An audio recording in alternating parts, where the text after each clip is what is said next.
Conclusões. Ao examinar-se o direito de cidadania como instituto jurídico amplo no qual o cidadão é sujeito de direitos e de obrigações nos termos regulados na legislação nacional, verifica-se que se trata de um processo que tem dois passos ou degraus a serem palmilhados pela pessoa física, à medida do preenchimento do modelo legal e com as conquistas individuais ou coletivas.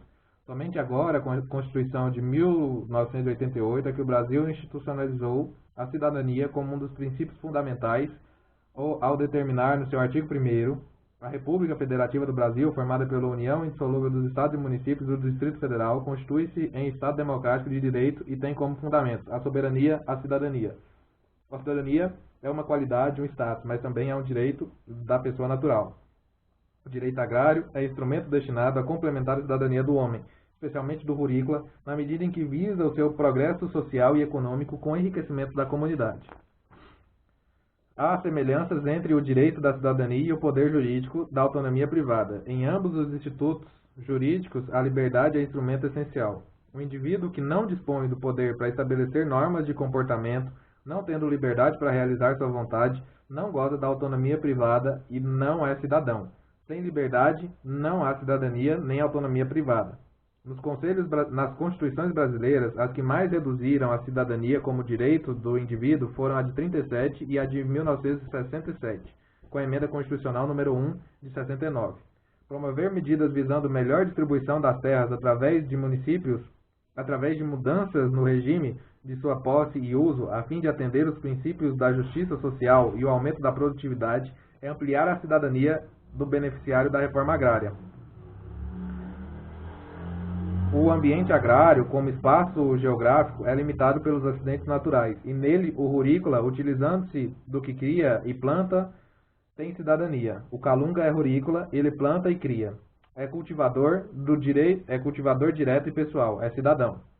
A tributação progressiva da terra rural, o controle dos ajustes agrários, a discriminação das terras públicas com regularização e legitimação de posses, a obrigatoriedade do cadastro rural, a desapropriação para fins de reforma agrária, a colonização e o cooperativismo e as várias formas de assistência à economia rural são institutos do direito agrário que visam o fortalecimento da cidadania do rurícola brasileiro e, consequentemente, dos calungas que são rurícolas. O quilombo foi, sem dúvida, a primeira base de resistência do escravo para obter a liberdade, tornando-o cidadão. Foi ainda a principal trincheira usada contra o sistema escravagista e a primeira etapa da luta para a obtenção da cidadania dos descendentes de africanos escravizados. O quilombo, por ter um território, povo e governo próprios, era uma nação onde os quilombolas eram seus cidadãos. Os calungas são descendentes de quilombo e, por consequência, têm seu mundo próprio, suas comunidades, sua cidadania, também própria de seu mundo. O calunga tem dupla cidadania, sendo a de brasileiro, que está em fase de afirmação, em fase de conquistas obtidas por ele, ora evitando a grilagem na região, ora obtendo apoio de saúde, educação e outros, junto às autoridades municipal, estadual e federal. A grilagem, como processo interminável de fraudes, é o exercício do ato ou atos ilícitos com os fins de obtenção da propriedade imobiliária ou da posse da terra. É o engodo que tem, por fim, a legitimação da fraude. Até o dia 13 de maio de 1888, dia da abolição da escravatura no Brasil, mais da metade da população brasileira não podia alcançar o estado de cidadania porque era escravizada. A primeira reivindicação dos calungas feita ao governo foi o pedido para se impedir a tentativa de grilagem na área calunga, localizada no município de Monte Alegre de Goiás, na Serra e Vão da Contenda. Com a legitimação das posses dos calungas na área de Monte Alegre, acabaram as tentativas de grilagem, estando os habitantes tranquilos e sem perigo de serem desalojados de suas terras. Na área calunga, nos municípios de Cavalcante e Teresina de Goiás, os grileiros continuam investindo e invadindo ilicitamente o sítio histórico, apesar da proibição imposta pela Lei 11.409. No artigo 68 da DCT da Constituição de 88, decorre do artigo 11 da Convenção número 107/57 da OIT, diploma aprovado pelo Congresso Nacional. O Brasil depositou o instrumento de ratificação respectivo em junho de 1965 e sua promulgação se efetuou pelo Decreto 58.823 de julho de 1966. Apesar de serem normas obrigatórias aprovadas pelo Brasil, ainda ecoaram junto aos constituintes de 1987 a 88 reivindicações de movimentos negros de todo o país, inclusive o Projeto Calunga Povo da Terra, para se integrar no ADCT, o que já estava contido no artigo 11 da mencionada convenção.